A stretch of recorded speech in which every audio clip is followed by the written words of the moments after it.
ओम. परिवर्तन. बदल येत नाही, तो घडवून आणला जातो. भारताच्या परिवर्तनाचे व परिवर्तन क्रांतीचे सत्य. अध्याय 2. महाभारत काळापासून 19व्या शतकापर्यंतचा परिवर्तन काळ. खंड 1. आता वाचकांनी हे जाणून घेणे गरजेचे आहे की जेव्हा प्रत्यक्षात आमचा भारत अर्थात आर्यावर्त एवढा अधिक ज्ञानवान, महान, धनवान, वैभवशाली आणि विश्वाला ज्ञानाचा प्रकाश वाटणारा म्हणून विश्वगुरू नावाने प्रसिद्ध होता आणि सोन्याची चिमणी म्हणवला जात होता, तर अशा वैभवशाली भारताची अशी स्थिती का झाली की कोणी ना कोणी येऊन येथे आधी लुटालूट माजवली, नंतर येथे शासन केली. शेवटी ती कोणती कारणे होती ज्यामुळे आम्ही गुलाम, अशिक्षित, गरीब, अज्ञानी आणि विवश झालो? ह्या अध्यायात आपण त्याच कारणांना जाणून घेण्याचा प्रयत्न करूया. असे म्हणतात की एका उडणाऱ्या विमानाला एक छोटासा पक्षीसुद्धा अडथळा पोहोचवण्यास सक्षम असतो. आर्यावर्ताच्या आपल्या अत्युच्च काळात ज्ञानविज्ञानाचा उच्चतम आदर्श एवढ्या तीव्र गतीने चालत होता की लहान सहान त्रुटी, चुका याच याच्या विनाशाच्या कारण ठरल्या. ज्या वर्गाचे कार्य राज्याला योग्य मार्गावर चालवत ठेवण्याचे आहे, जर तोच चूक करत असेल तर विनाश निश्चितच आहे. ही बाब काही उदाहरणांनी समजून घेऊया. ह्या बाबी सखोलपणे समजून घ्या, कारण येथूनच आम्हाला ती माहिती मिळेल की आम्ही का गुलाम झालो आणि ते वैभव, गौरव परत आम्ही कसे प्राप्त करू शकू. मागील अध्यायात आम्ही सांगितले होते की राजा व प्रजा सर्वांची बालके एकाच गुरुकुलात शिक्षण घेत असत. राजाचा मुलगा राज्याचा उत्तराधिकारी तेव्हाच बनू शकत होता जेव्हा तो क्षत्रिय वर्णाचा म्हणून घोषित होईल. क्षत्रिय वर्णाचा म्हणून घोषित करणे हे गुरुकुलाच्या आचार्यांचे काम होते. परीक्षेनंतर योग्यता पाहूनच चारही वर्णांना योग्य प्रकारे घोषित केले जात असे. एक प्रकारे सांगायचे तर ब्राह्मण, क्षत्रिय, वैश्य इत्यादी जाती नसून उपाधी असायच्या. राजगुरू, आचार्य यांचे जीवन खूपच उच्च मापदंडाचे होते. ते मोठ्यात मोठ्या प्रलोभनास बळी पडून कधीही आपल्या धर्मापासून अर्थात जबाबदारी व कर्तव्य यापासून ढळत नसत, डगमगत नसत.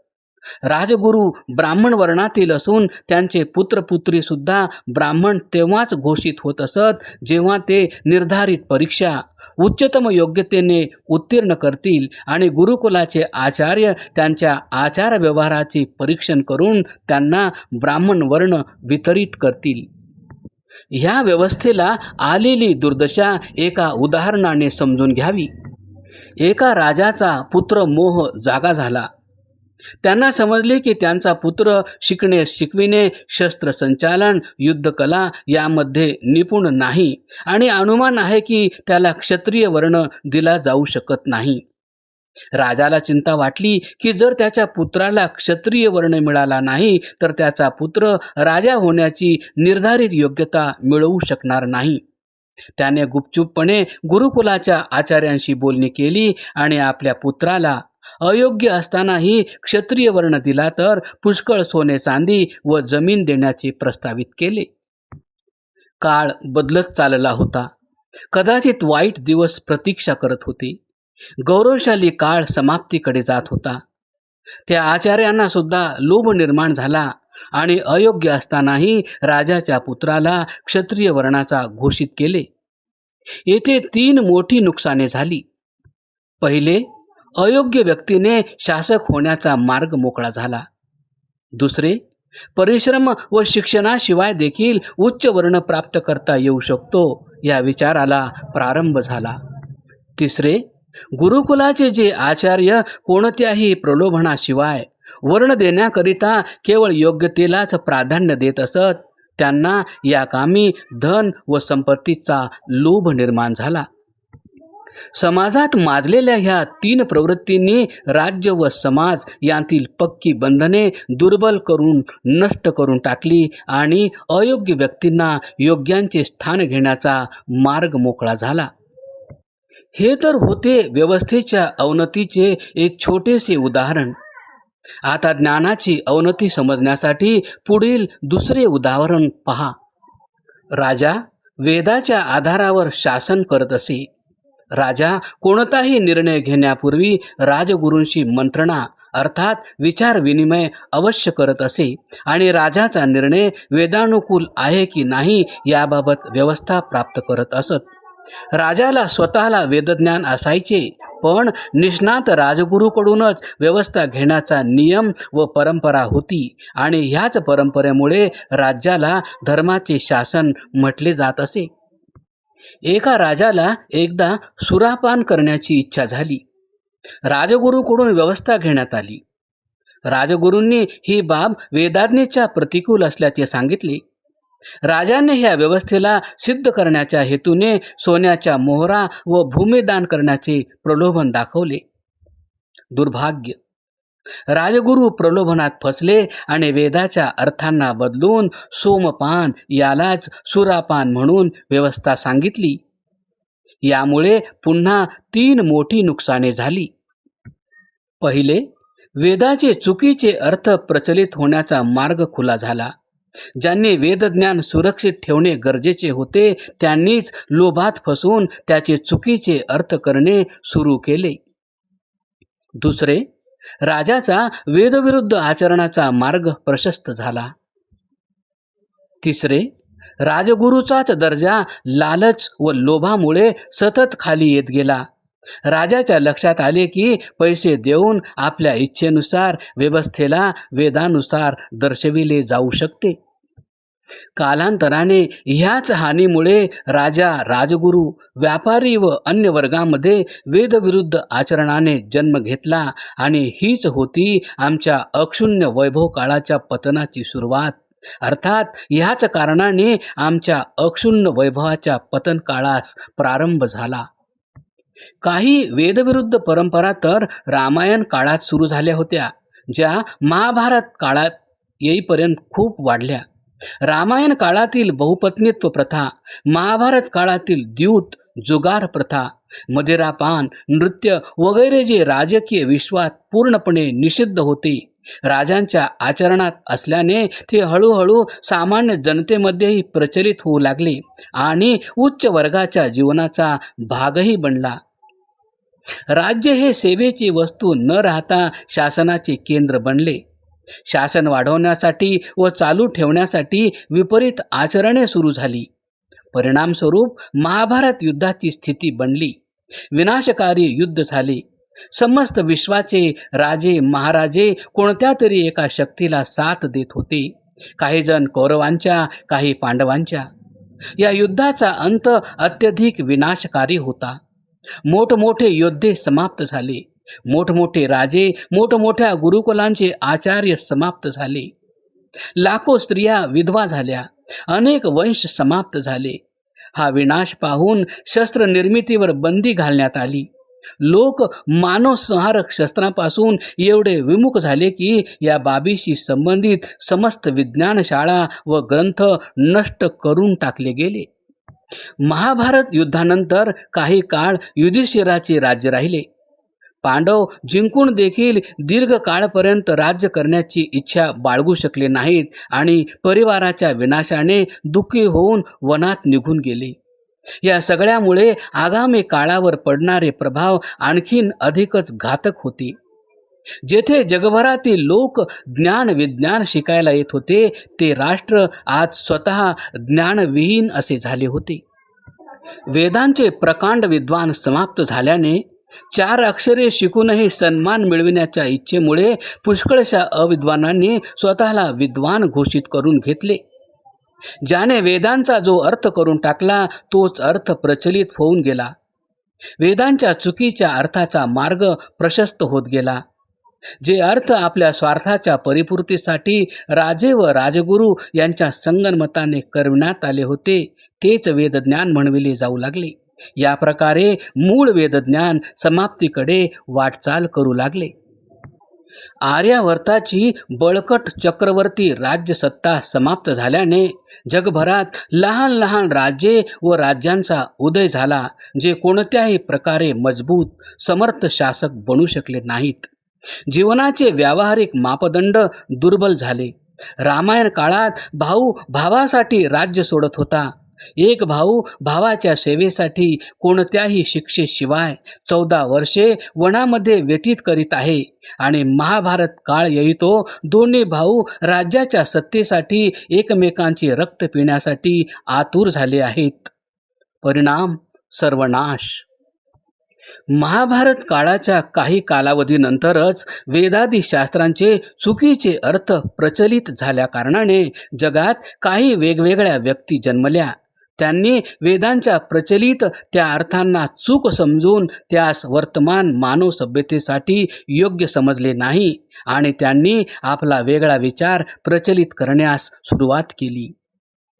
सत्यज्ञान नेहमी एकच असते, पण सत्याच्या परिधीतून जेव्हा बाहेर येते तेव्हा मग असत्य कितीही असू शकतात. हेच घडले. जोपर्यंत सत्य वेदज्ञान होते, एक होते. जेव्हा वेदाच्या व्यतिरिक्त ज्ञान प्रचारित झाले तेव्हा एकामागून एक अनेक होत गेले. हळूहळू वेगवेगळे विचार निर्माण होऊ लागले.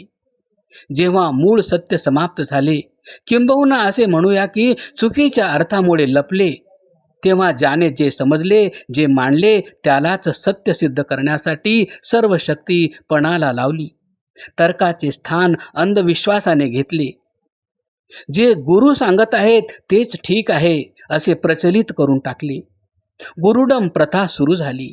म्हणजे भोळ्या भाबड्या जनतेने त्यांनीच लिहिलेल्या ग्रंथांना वेदज्ञान समजून मानणे सुरू केले.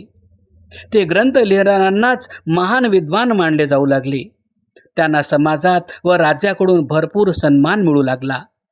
विपुल धनसंपदा प्राप्त होऊ लागली. पुत्रमोहाने त्यांना प्रेरित केले किंवा विवश केले की ते ब्राह्मण आपल्या अविद्वान बालकालाही तोच सन्मान व संसाधने दिली जावीत जी त्यांना प्राप्त आहेत.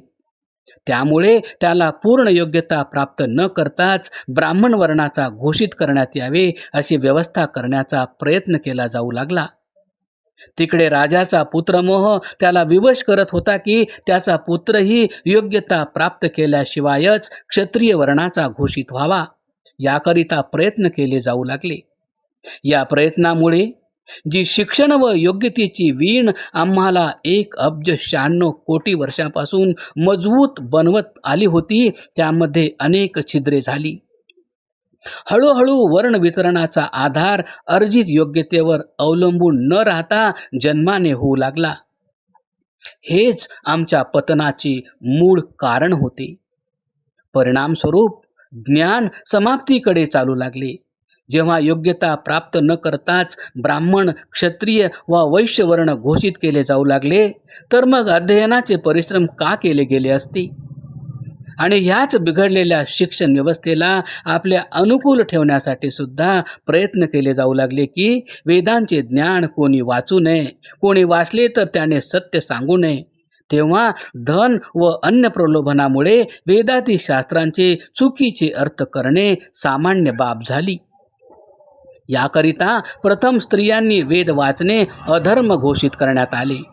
नंतर शूद्रांसाठीही, तदनंतर वैश्यांसाठी आणि क्षत्रियांसाठी सुद्धा वेद वाचणे निषिद्ध आहे अशा प्रकारच्या नाशवान व्यवस्था दिल्या जाऊ लागल्या, ज्याचा शेवटी असा परिणाम झाला की वेदज्ञान एका छोट्या वर्गविशेषापर्यंत मर्यादित राहिले.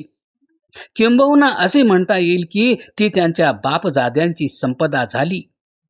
त्यांनी जे सांगितले की असे वेदात लिहिले आहे, सर्वजण ते मानण्यास विवश होते. जर ते ज्ञानार्जनाच्या आधारावर असते तरी एवढी हानी नव्हती, पण ते केवळ जन्माच्या आधारावरच विद्वान होते. म्हणजे ब्राह्मणाच्या घरी जन्मलेला ब्राह्मण, क्षत्रियाच्या घरी जन्मलेला, शस्त्रविद्या न जाणताही क्षत्रिय, व्यापारिक बुद्धी नसतानाही वैश्याच्या घरी जन्मलेला वैश्य म्हटला जाऊ लागला. ह्या बाबी आमच्या अवनतीच्या अनेक कारणांपैकी महत्त्वपूर्ण कारण ठरल्या. यातील सर्वात अधिक हानी म्हणजे शूद्र परिवारात जन्मलेल्या बालकाचा योग्यता अर्जित करूनही उच्च वर्णात जाण्याचा मार्ग अवरुद्ध झाला, बंद झाला. म्हणजे वेद जाणण्याची योग्यता प्राप्त करूनही शूद्रच म्हणविला जाईल. ह्याच व्यवस्थेने पुढे चालून उच्च नीच ठरवण्याची व्यवस्था बनविण्याचे काम केले, ज्याचा परिणाम आमचा समाज आजपर्यंत भोगत आहे. वेदांवर तर आस्था राहिली, पण वेदाच्या चुकीच्या अर्थामुळे अन्याय, अत्याचार निरंतर वाढत राहिले. हळूहळू जेव्हा वेदविद्या मर्यादित करण्यात आली, तेव्हा अशिक्षितपणा वाढू लागला. परिणामस्वरूप नवनवीन अवैदिक मान्यतांच्या मतांच्या जन्माचा मार्ग उघडला. भारतात चार्वाक नावाच्या विचारांच्या प्रवाहाकरिता बृहस्पती नामक व्यक्तीने धर्माच्या मुळाच्या विपरीत केवळ आनंद घेण्याचा मार्गच धर्म असल्याचे सांगितले. हे तर नक्की सांगता येणार नाही की अशा प्रवृत्तींनी जन्म का घेतला, परंतु अनुमानाने सांगता येऊ शकते की कणखर राजसत्ता, सबळ ज्ञानवेत्ते आणि सशक्त सामाजिक रचनेच्या अभावी अशा उच्छृंखल प्रवृत्ती जन्म घेतात. महाभारताच्या नंतर अशीच परिस्थिती निर्माण झाली होती. कोणतीही जबाबदारी, कोणतेही उत्तरदायित्व कोणाच्याही प्रती राहिलेले नव्हते. बृहस्पती नावाच्या व्यक्तीने पुढील प्रमाणे विचारांची रचना केली. यावत जीवेत सुखम जीवेत ऋणम कृत्वा घृतम पिबेत भस्मीभूतस्य भस्मांतम शरीरम पुनरागमनम कुतः. अर्थात जोपर्यंत जगायचे आहे तोपर्यंत सुखाने जगावे, ऋण घेऊन सुद्धा तूप प्यावे. जेव्हा शरीर भस्म होईल तेव्हा कोण पाहणार आहे? अशा प्रवृत्तींनी समाजात उच्छृंखल प्रवृत्तींना जन्म दिला. अशा प्रकारे नानाविध वेदविरुद्ध विचारांचा जन्म झाला. दुर्भाग्याने या सर्वच विचारधारांचे प्रवर्तक हे वेदज्ञानच असल्याचे सांगून त्याचा प्रचार करण्याचे काम करत होते. अन्य लोकांसाठी वेदाची द्वारे बंद करून टाकली आणि स्वतःला वेद पाठ करण्याची गरज राहिली नाही. कारण पाठ न करताच तोच मानसन्मान व अधिकार सर्वांना मिळत राहिला. परिणामी वेदाच्या नावावर मनात येईल तसे होऊ लागले. परिणाम वेदाच्या विपरीत विचारधारांचा सर्वात मोठा प्रभाव पडला की ज्ञानाच्या अभावी ईश्वराच्या मान्यतेमध्ये मूर्तिकलेला ईश्वराच्या मूर्तीच्या रूपात पूजा करण्याच्या परंपरा सुरू झाल्या. एका निराकार ईश्वराच्या मान्यतेविरुद्ध अनेकांची पूजा करणे सुरू झाले. वेदाच्या चुकीच्या अर्थांचे प्रचलन चालू झाल्याने यज्ञामध्ये बळी देण्यासारख्या कुप्रथांनी जन्म घेतला. ईश्वराच्या ठिकाणी व्यक्तीच्या पूजेचे मार्ग उघडले. आपली मते बरोबर असल्याचे सिद्ध करण्यासाठी नवनवीन ग्रंथ लिहिण्यात येऊ लागले. आपले अश्लील वागणे व खाण्यापिण्याच्या चुकीच्या सवयी बरोबर असल्याचे सिद्ध करण्यासाठी त्यांना नकली ग्रंथामध्ये अंकित करण्यात येऊ लागले, जेणेकरून असे म्हणता येईल की आम्ही तर धर्मग्रंथानुसारच आचरण करत आहोत. आणि समाजाचे निरंतर पतन होत गेले.